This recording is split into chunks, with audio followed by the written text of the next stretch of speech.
Let's get reaction from Senator Tom Cotton. He's a senator, obviously Republican, who had this statement, quote, Joe Biden emboldened Iran for years. The only answer to these attacks must be devastating military retaliation against Iran's terrorist forces. Anything less will confirm Joe Biden as a coward, unworthy of being commander-in-chief. Jason Chaffetz, your reaction. This should not be a proportional response. It should be disproportional. It should be overwhelming to the point that Iran cannot afford to do this again. We've had 100+ attacks. I think the Secretary of Defense and the President of the United States need to explain to the American people why we're there and why are our troops there if they can't defend themselves. Because not only do we have 34 injured and 3 dead, but this is going to continue. And the president has shown weakness time and time again. This is an extension of what President Obama was doing. Appeasement, enriching Iran. You need to take it out and give them that message. When Donald Trump did that, the world was safe. When Joe Biden's been the president, extending what Barack Obama did, the world's not a safe place. And those poor families, praying for them, God bless them, and thank them for their service. 2 U.S. Navy SEALs also lost their lives earlier this week as well. That should be noted. Meantime, Gavin Newsom bringing back an old defense for those concerned about President Biden's age. Give a listen. I'm an old-fashioned guy.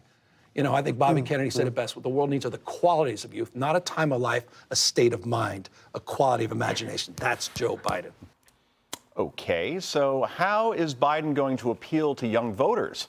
Bring in the influencers. Now, a super PAC is paying more than 150 Instagram and TikTok influencers $1 million to flood feeds with pro-Biden messaging. But is that going to work? So, Lisa Booth, they're going to bring in influencers using TikTok, which at last check is a Chinese spy app. Interesting. Well, you know, 1 in 5 voters check TikTok daily, and that number increases with younger voters. Look, there's something really, really interesting happening right now with the youth vote.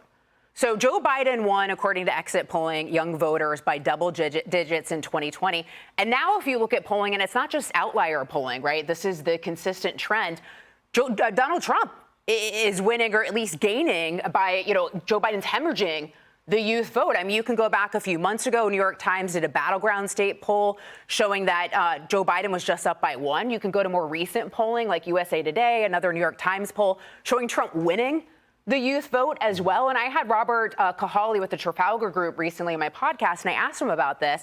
And he said that young voters are going to surprise us this election cycle. And he thought because they're looking at alternative means of media, right, like podcasts, they're going against traditional media. So they're learning different things, getting different information. And then also, if you look at polling, there's a gender divide with younger voters as well, with women, you know, being more liberal and then men trending more moderate and conservative. So look out for young voters. Could surprise us if these trends continue. Tommy, do you think that young voters going to Trump, or at least staying home and not voting for Biden, is that a mirage or is that a very real thing?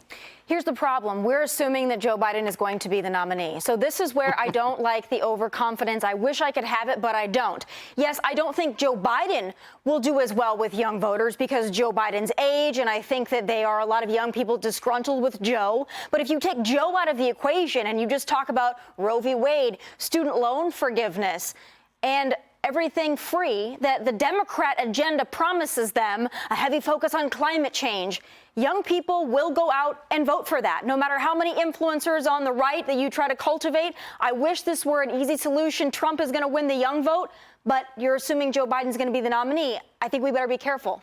Jason Chaffetz, you have a great op-ed on FoxNews.com, one of the most read, according to my people, op-eds we've seen on there in some time. And you talk about how Republicans are losing this battle as far as getting the vote out, that Democrats have an advantage that Republicans can't seem to figure out in terms of turning people out, even when the polls look like Donald Trump, if he is the nominee, and odds-on favorite, obviously, overwhelmingly to be the nominee, right now show that he will probably win the presidency. But I worry about where's the Republican response. They're going to use TikTok and other ways to communicate, but what are the Republicans going to do? This is the big question. Interesting. Straight ahead.